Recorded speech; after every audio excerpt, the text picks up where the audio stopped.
खबर इस वक्त आ रही है। जिस तरह से एक ब्लास्ट का मामला सामने आया था, फिलहाल अब उसके जो 11 आरोपियों बरी किए गए। मुंबई 19 साल बाद 11 आरोपी जो है बरी किए गए। 2006 ट्रेन ब्लास्ट मामले से जुड़ी ये बड़ी खबर है। 19 साल बाद कोर्ट ने 11 आरोपियों को बरी कर दिया है। विद्या, क्या अपडेट?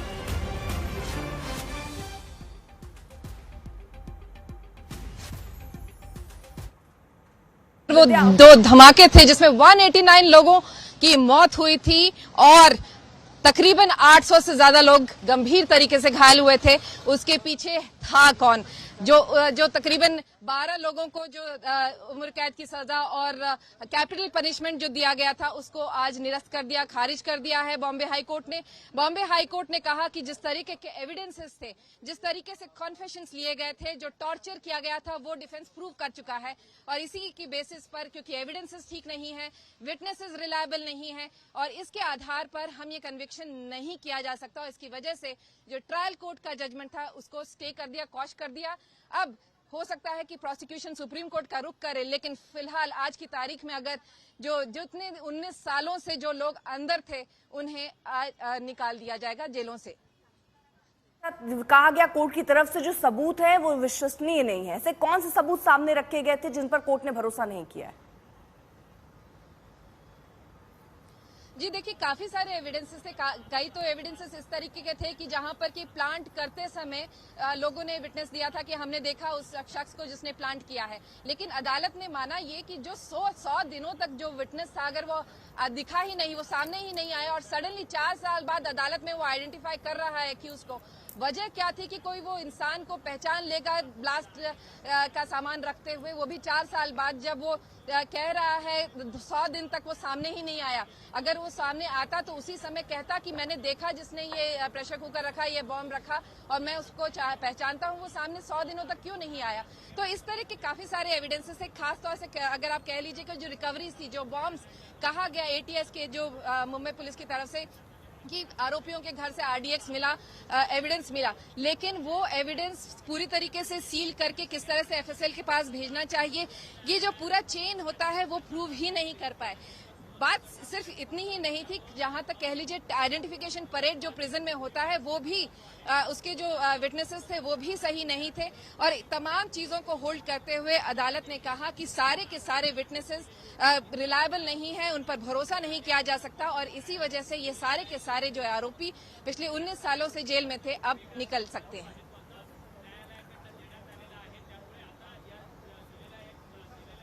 निचली अदालत ने क्या कहा था विद्या इन सारे मुद्दों पर?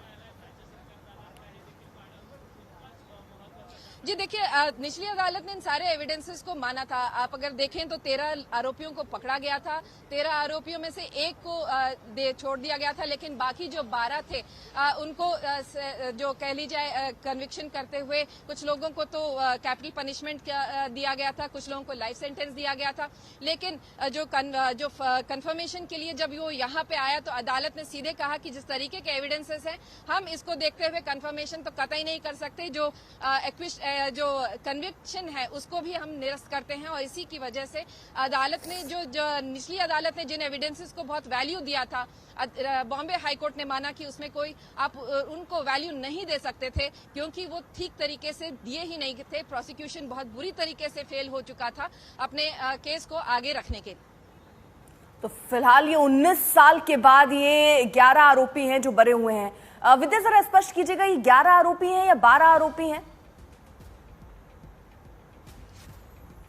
जी देखिए, 12 आरोपी थे जिन्होंने अपील फाइल किया था, लेकिन जो आरोपी नंबर 1 थे इस पूरे मामले में वो उनकी मौत हो चुकी थी। वो अपील की हियरिंग के दौरान वो गुजर गए थे। इसकी वजह से अदालत ने कहा कि वैसे तो 12 इस मामले में थे, लेकिन क्योंकि हम बाकियों को छोड़ रहे हैं तो जो जिस शख्स की मौत हो चुकी है उसको भी ये रिलीफ मिलना चाहिए और इसलिए अब 12 लोगों को छोड़ा गया है। लेकिन अब टेक्निकली क्योंकि 11 जो थे आरोपी वो नागपुर, नासिक, अमरावती और अलग अलग जेलों में थे, तो उन सबको अब राहत मिल गई है और वो अब जल्द ही छूट सकते हैं इस अदालत के आदेश के बाद।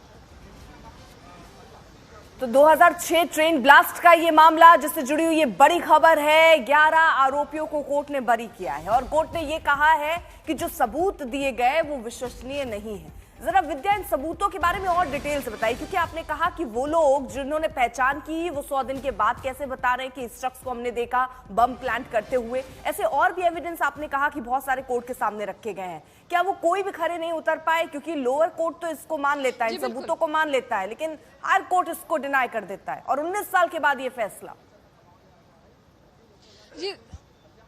जी देखिए, बहुत सारे जो एविडेंसेस थे वो इस प्रकार के थी। जैसे अगर हम बात करें कुछ जिन्होंने प्लांटर्स को देखा था जो बॉम्ब प्लांट कर रहे थे प्रेशर कुकर में, जिस तरीके से ये डाले गए थे बॉम्ब, जैसा प्रोसिक्यूशन ने कहा था, उन लोगों की बातों पर इस वजह से विश्वास नहीं किया गया क्योंकि वो बहुत दिनों बाद सडनली आके कह रहे हैं कि हम यहाँ पे विटनेस थे, हमने देखा था। इसके अलावा अगर आप कह लीजिए बाकी और जो विटनेसेस थे, जैसे फॉर एग्जाम्पल एक विटनेस इस तरह का था कि जो घाटकोपर ब्लास्ट में भी यहाँ पर विटनेस था। अब अदालत का यही मानना था कि जो शख्स विटनेस वहां पर भी है और यहां पर भी है, ये बार बार कैसे हो सकता है कि एक ही शख्स हर केस में हो।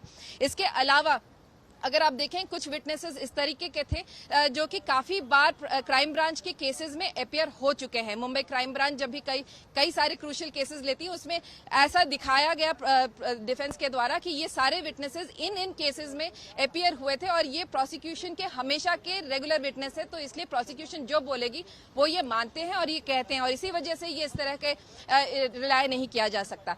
तो ऐसी तमाम चीजों को बताया गया। इसके अलावा जो एक बहुत इंपॉर्टेंट बात थी कि किस तरीके से, जी बिल्कुल, जैसे अगर इस पूरे मामले में अगर आप देखें तो जब इस पूरे मामले में MCOCA लगता है, यानी कि Maharashtra control of criminal act, जब ऑर्गेनाइज्ड क्राइम एक्ट का ये सेक्शन लगा था, तब जाके अचानक से सारे के सारे जो विटनेस जो एक्यूज थे वो कन्फेशन देने लगते हैं इस पूरे मामले में। तो प्रोसिक्यूशन ने कहा कि ये कन्फेशन से देखिए, इसमें इन्होंने माना है कि हमने इस तरह से प्लान किया था और रखे थे, लेकिन जो डिफेंस था वो ये कामयाब हुआ ये बताने में कि ये जो कन्फेशंस थे दरअसल ये टॉर्चर के तहत लिए गए थे, क्योंकि इससे पहले जब ये पूरा मामला इन्वेस्टिगेट हो रहा था, जब तक MCOCA नहीं लगा था, तब तक इसमें कोई कन्फेशंस नहीं आते हैं। लेकिन क्योंकि MCOCA के तहत कन्फेशंस जो आरोपी के हैं वो एडमिसिबल हो जाते हैं, जो पुलिस के सामने देते हैं, तो ये टॉर्चर से लिए गए हैं और काफी सारे उसके लिए मेडिकल एविडेंसेस भी दिखाया डिफेंस ने, और उन सब को मानते हुए अदालत ने ये माना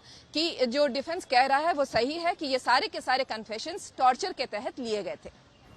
बिल्कुल, और इसके लिए बड़े सवाल अब कई उठने लग गए हैं कि क्या टॉर्चर के जरिए ये सारे अपराधी, ये जितने आरोपियों को बना दिया गया और उसके बाद इन्हें 19 साल तक जेल में रखा गया, फिर जो असली इसके लिए गुनहगार थे क्या वो अभी भी स्वतंत्र घूम रहे हैं? इस तरह की कई सवाल है। आपको ये बता दें 11 जुलाई 2006 की शाम मुंबई की लोकल में महज 11 मिनट के अंदर 7 अलग अलग स्थानों पर बम धमाके हुए थे। 189 लोगों की इसमें जान चली गई थी, कई घायल हुए थे। एक बड़ा ये ट्रेन ब्लास्ट जो आज भी लोगों के जहन में बना हुआ है, याद करते लोग तो डर जाते हैं, कांप जाते हैं। हालांकि आपको बताएं हाईकोर्ट में पूरा मामला गया, जनवरी में इसकी सुनवाई पूरी हो गई थी, लेकिन अब फैसला आया है जिसके बाद जितने भी आरोपी थे उन्हें फिलहाल बरी कर दिया गया है। 11 आरोपी हाईकोर्ट से इस मामले में बरी कर दिए गए हैं। कोर्ट का यह भी कहना है कि जो सबूत मिले वो विश्वसनीय नहीं है।